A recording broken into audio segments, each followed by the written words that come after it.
भारत की प्रमुख मिट्टियाँ से महत्वपूर्ण प्रश्न। पहला क्वेश्चन, नवीन जलोढ़ मिट्टी को अन्य किस नाम से जाना जाता है?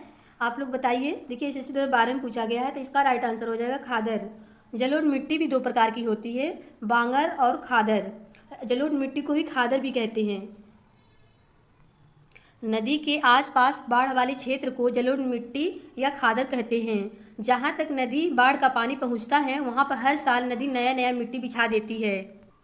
जलोढ़ मिट्टी की मात्रा 43% होती है। भारत की सभी 8 प्रकार की मिट्टियों में से जलोढ़ मिट्टी सर्वाधिक उपजाऊ होती है। जलोढ़ मिट्टी को कछारी मिट्टी भी कहते हैं। और जलोढ़ मिट्टी में कैल्शियम और चूना की प्रचुर मात्रा में पाया जाता है। जलोढ़ मिट्टी में भी ह्यूमस, नाइट्रोजन, फास्फोरस की कमी पाई जाती है। उत्तर भारत में ज़्यादातर पाई जाती है, जैसे उत्तर प्रदेश, बिहार, पश्चिम बंगाल, असम के आधे भाग में पाई जाती है। दूसरा क्वेश्चन है, धान की खेती के लिए सर्वाधिक आदर्श मृदा कौन सी होती है? देखिए ये एसएससी 2013 में पूछा गया है, तो इसका राइट आंसर है जलोढ़ मृदा। इसके बारे में, जलोढ़ मृदा के बारे में हम ऊपर बता ही चुके हैं। तीसरा क्वेश्चन है, मृदा अपरदन को रोका जा सकता है? तो आप लोग बताइए इसका आंसर। इसका राइट आंसर हो जाएगा वन रोपण द्वारा। चौथा क्वेश्चन है, रेगुड़ मिट्टी का दूसरा नाम क्या है? तो आप लोग बताइए। तो इसका राइट आंसर हो जाएगा काली मिट्टी। काली मिट्टी को ब्लैक सॉइल भी कहा जाता है और इसमें कपास की खेती ज़्यादा होती है, इसलिए इसे कपासी मिट्टी भी कहते हैं। और इसके अलावा इसे लावा मिट्टी भी कहते हैं। काली मिट्टी की एक प्रमुख विशेषता है, इसमें जल धारण करने की क्षमता ज़्यादा होती है।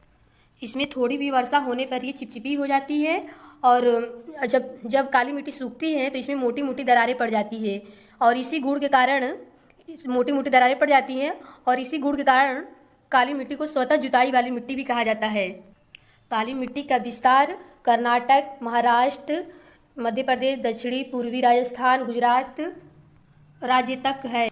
पांचवा क्वेश्चन है, पुरानी जलोढ़ मिट्टी को अन्य किस नाम से जाना जाता है? तो आप लोग बताइए। तो इसका राइट आंसर हो जाएगा बांगर। बांगर भूमि किसे कहते हैं? तो बांगर उसे कहते हैं, भूमि के उच्च भाग को बांगर कहा जाता है, जहां बाढ़ का पानी नहीं पहुंच पाता है। छठवां क्वेश्चन देखिए, भारत में निम्नलिखित मृदाओं में से कौन सी बेसाल्ट लावा अपक्षय के कारण निर्मित हुई है? तो इसका आप लोग राइट आंसर बताइए। इसका राइट आंसर हो जाएगा रेगुड़ मृदा। रेगुड़ मृदा के बारे में तो आप लोग ऊपर बता ही चुके।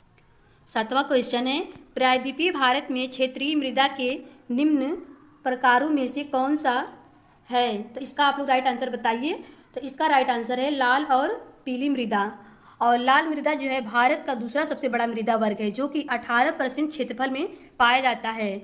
इसमें लोहा और एल्युमिनियम और चूना की मात्रा अधिकता होती है।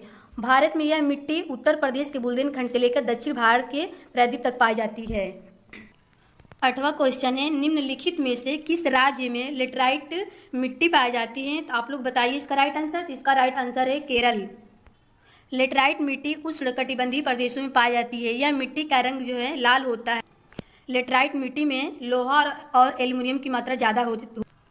अगर वीडियो पसंद आए तो वीडियो को लाइक, शेयर और चैनल को सब्सक्राइब करें। Thank you for watching this.